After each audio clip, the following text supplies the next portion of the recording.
What's going on, everybody? Welcome to the channel, and today what we're going to be talking about is 3 easy steps that you can do to get your Amazon FBA business started.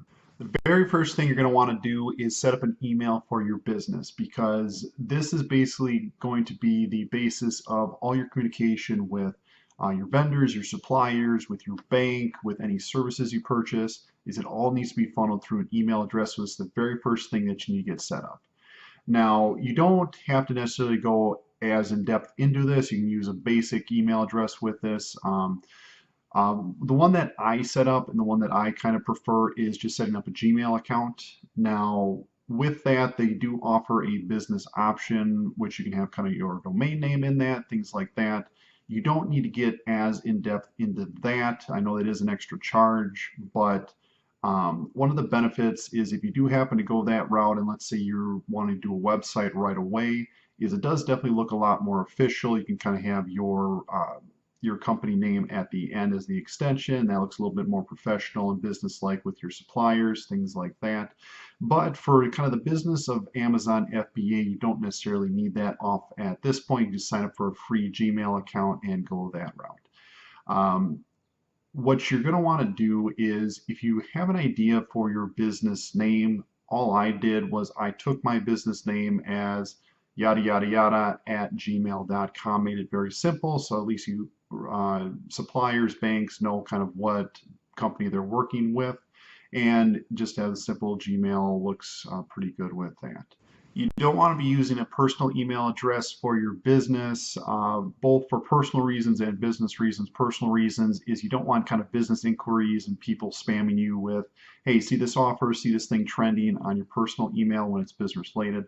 But also on kind of the business side is more kind of like legal reasons, is you want to make sure kind of your business and personal is separate. The biggest thing is if you do want to end up doing a business entity of some sort, that it's kind of pre-broken out, so this if anybody does like an audit on you or anything like that, they know that the business entity is separate from the person and not everything is intermingled. It is very important to have a business email, making it look very nice. You don't want to be using a structure kind of like what I had with this email right here. Definitely a little embarrassing with that. I mean, 16-year-old me, what can you do? But you guys don't need to roast me for that. My girlfriend's done plenty of that. Now, don't get too stressed with setting up a business name at this point. What you can do is on LegalZoom's website, they do have a search engine that you can do for business names. So if you kind of know what structure you might want to do, right on the homepage there, you can take a look and say, hey, I want this business name, do a search for your state and see if it is available. If it is, go ahead, take that, use that as kind of the starting point of your Gmail account, and go ahead and use it that way. Now, when you're thinking of even a business name, you don't want to get too specific with that, depending on kind of how you want to do this. If you already have an idea of kind of a category you want to specifically do in, and you don't want to branch out from that, perfect, you can do that. But you don't want to have a name like Knives R Us, but also be selling baby products. So that's not going to look good. And I mean, if you do happen to have some customers that are buying baby products from the same company that do knives, those are psychopaths, and we don't want them. We don't want to be doing business with psychopaths. Okay, so starting your business Gmail account, very easy. Just go out to Google and you'll Google search create Gmail. Go ahead and do that. It should be the very first option, so you can go ahead and click on that. And then on the left-hand side, click Create an Account. Now, the first and last name, you could kind of do this 2 different ways. You can either put your real first and last name here, or you could just put kind of the company name for that. I think I just did the company name, so it'd be Company LLC, and we'll kind of get into that with next week's video if you do want to do a business entity. But then it does kind of auto-generate from that, and you could say something like company LLC at gmail.com, or whatever kind you want to do with that. It will do kind of a search to see if that is available. If it comes up good to go, you should be fine. And then last little thing is you want to go to enter your password, confirm that, go ahead and kind of proceed through the confirmation steps. You should be good to go. Now, the second thing that you can get started with creating for your business is setting up a business Skype account. So very similar structure to how we do in kind of the basic email addresses. kind of how I did it again is I took my business name and put that as kind of the username and extension for that, just so it kind of stands out versus using one of your personal Skype accounts if you happen to have one already. Now, this step is technically optional because how I expect to do a lot of my transactions through Gmail, but in case maybe I need to be doing video chatting, I can allow to have that. I can connect with suppliers or anybody else and we can video chat that way.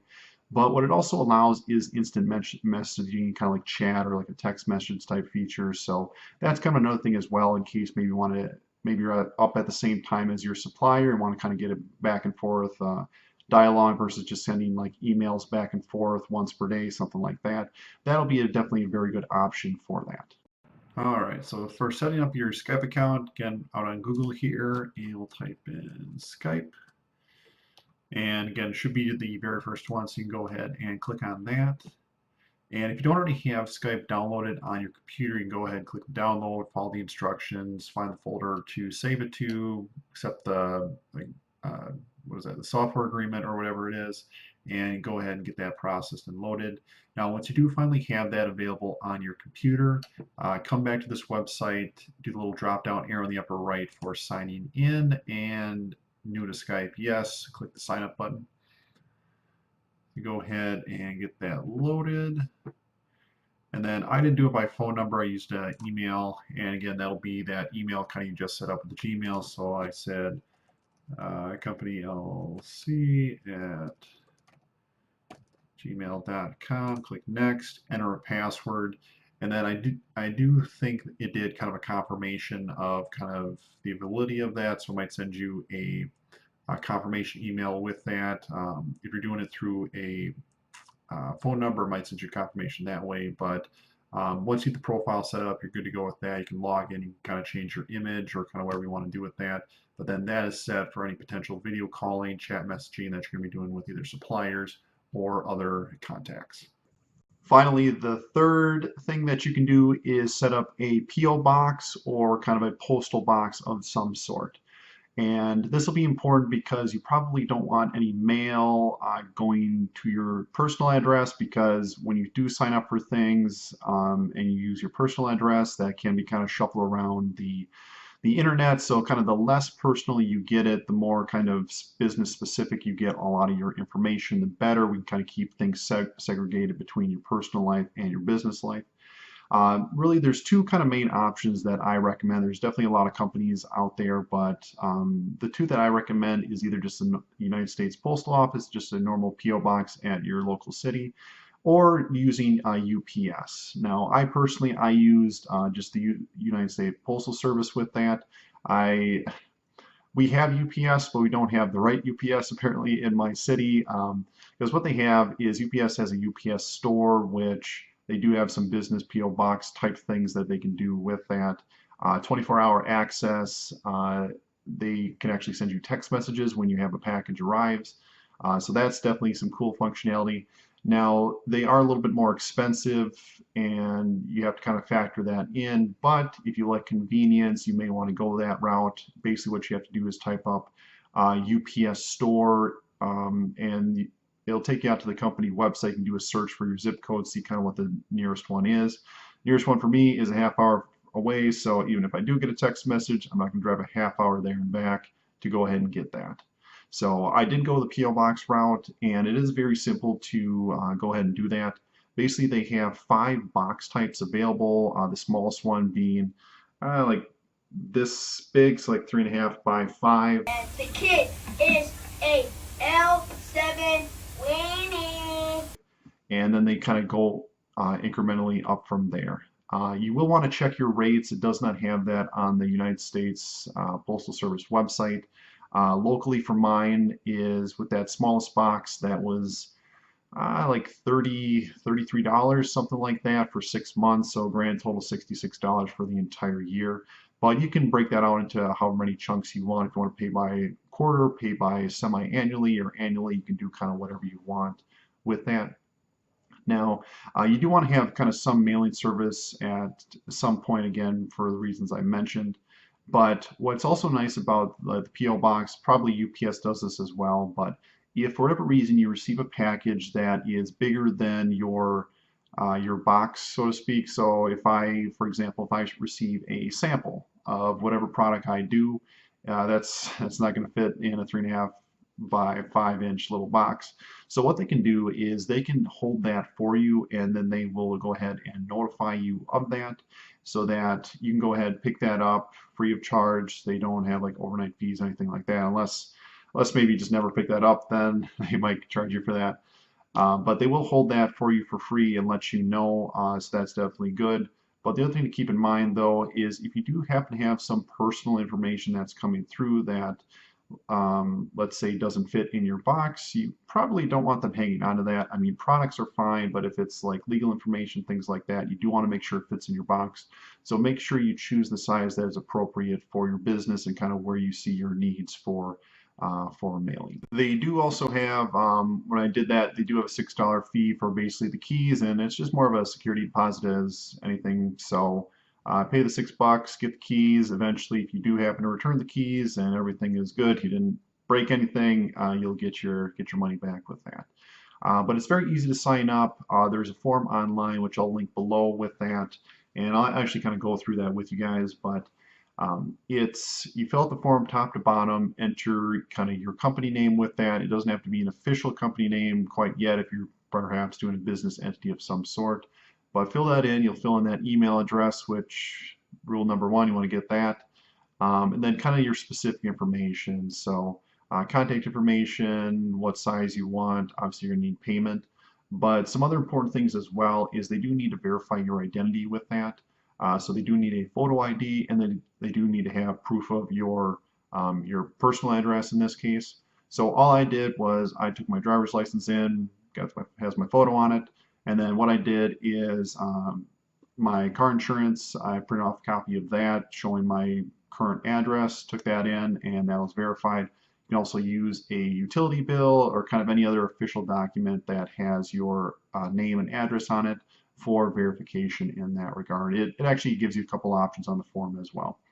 But the other final things is you'll kind of mark down who's going to be receiving mail for this PO box, and then who can actually take mail from the mailbox. So pretty much it's just going to be you. So you're going to be the one receiving mail, and you're going to be the one actually taking it out of the mailbox. But if you do happen to be working with partners or a couple other people, you do want to make sure that their names are listed for both who the mail is addressed to and also who can receive the mail from. Another thing to keep in mind is the hours of service. So for one thing, with USPS, the Postal Service, they do have limited hours. So for me, for kind of the local one, since I do still have a 9-to-5 job, I need to make sure that I can either get in there right before work or right after work. They don't have extended hours. They do have kind of like a small time period on Saturdays that we can go to, but otherwise they are shut down. So you do have to kind of factor that in as well on kind of when you can actually go ahead and do this. So for me, probably what I'll be doing is right away in the morning, go and do that, or maybe stopping by during my lunch to see if I have any mail. But if you do happen to use a different mailing service, USPS, or sorry, UPS with that, they do have 24-hour business service. So as long as, I think kind of how they do it is they'll give you a key for your actual mailbox, and they'll give you a key to actually get into there with after hours. So they have kind of like a secured private area where all the mailboxes happen to be, and you can go there whenever you want, middle of the night, Saturday, Sunday, holidays, things like that. So you kind of have to factor that in for convenience sake as well, and kind of choose the best option, because if you choose one but you can never get to your mail in time, that's not the best option. So you will have to figure out something else with that. All right, so lastly, with setting up the PO box. So again, I did a PO box, but if you did a UPS, this would be slightly different. Go to Google. Let's just do USPS PO Box form, in case you don't want to use the link in the description. And it should be the very first one, that PDF. You can go ahead and click on that. That will take you out to the form itself. Now, it does say you can do this online, but the actual ID verification you do have to do in person, so I don't think you can get away with everything online with this. But it does let you know kind of what the requirements are, what's available. So I did this size 1, 3.5 by 5.5 So that's really all I foresee having is just standard mail come through. I don't see anything big unless it's a sample or some type of shipment, something like that. Letting you know kind of the ID requirements and what's available. So again, I did just a driver's license, and then I did I did my vehicle insurance policy with that, so those are fine. You can do home insurance, current lease. They probably are going to accept utilities. I guess it's not listed, but I was check in with that. But you should be able to go get away with any one of these other ones. You can sign up with kind of auto renewal right away, but it's not required.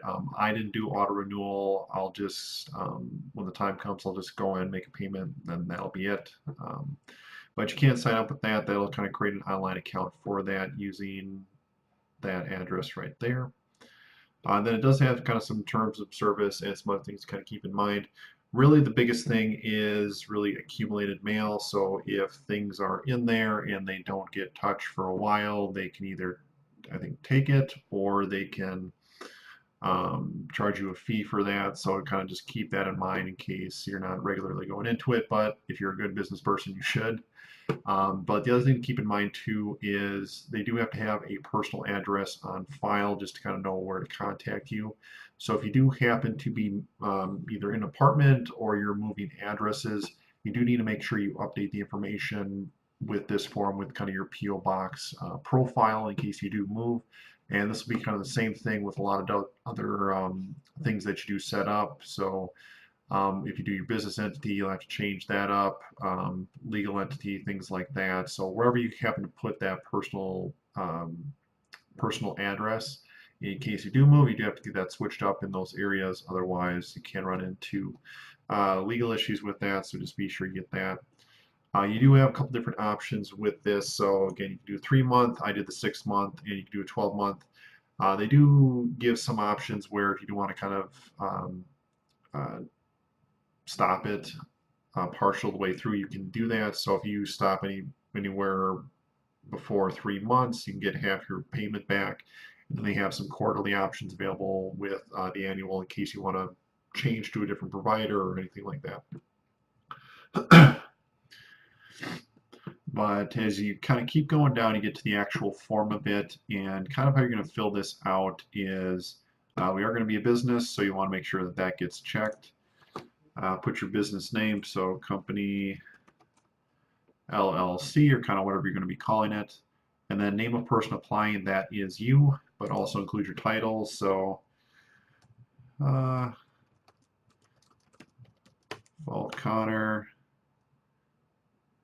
put your initial, then just say owner if you're the owner. And that's kind of a cool little thing you can put on there is you get to call yourself the owner of the business.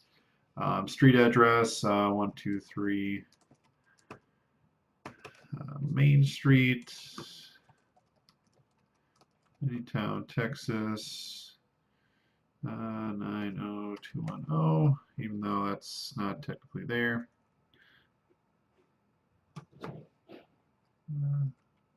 I guess that's just the Final Four extension, so that's fine. Take your phone number, so just put that in there. That's obviously not the right format, but 8.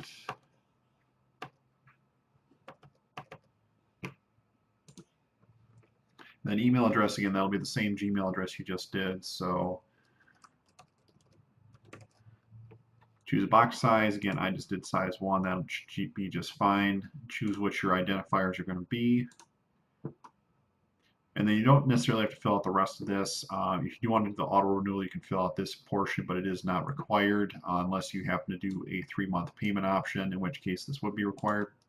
But then the only other final thing you need to do is the very back side, which is designating on who's actually the person that the mail is going to be addressed to, and then who are the people that can pick it up. So if you're kind of the only one handling everything, you'll go ahead and put your name on both sides. And then that'll go ahead and complete the form. So save it, print it out, send it over. It should only take about 10 minutes when you kind of walk into your post office to go ahead and do this. They'll verify the information, look at your documents, they'll sign off. You will have to pay them at that point. They'll give you a receipt with your PO box on there, and then you should be all good to go. So those are the three things that you guys can do right now to start the process of getting your FBA business set up. There is going to be more that we can definitely go through with that. Things like we're going to be doing a business entity, if you want to do an LLC, kind of the options available, should you do that or not, which I'll be taking care of that in my next video, so stay tuned for next week's. But also things like setting up a business bank account and other things for considerations in setting up your FBA business, which we'll definitely be documenting and walking through on my channel. All right, so homework for you guys. Yes, I said it, homework. God, Connor, why are you giving us homework? I already have homework for all my other stuff in life. But this is important because this is going to help kind of keep you guys accountable for getting your business set up instead of just going through the motions and watching these videos. So what you're going to want to do before watching next week's video is, one, set up a Gmail account, figure out kind of what you want to name your business. Step two, set up a Skype account, should be pretty straightforward. And step three, either choose to do a PO box or a UPS box or any other mailing service. We don't have business stuff at this point for paying for that, so your personal credit card is definitely okay with that. But do like a 6-month period or some kind of trial period, but just get the process done out of the way so then you can focus on next week's and the future week's things, and we go forward from there. Thank you everybody for watching. I appreciate your time and attention. If you thought this information was helpful, click the like button. If you want to see my journey through and kind of watch me as I document my FBA process, go ahead and click subscribe and turn on notifications. And let me know down below in the comments section, once you do have those three things set up, type "I did it," and we'll know kind of who's staying true to this and who's going to be setting up their business. Thanks everybody, and have a great rest of your day.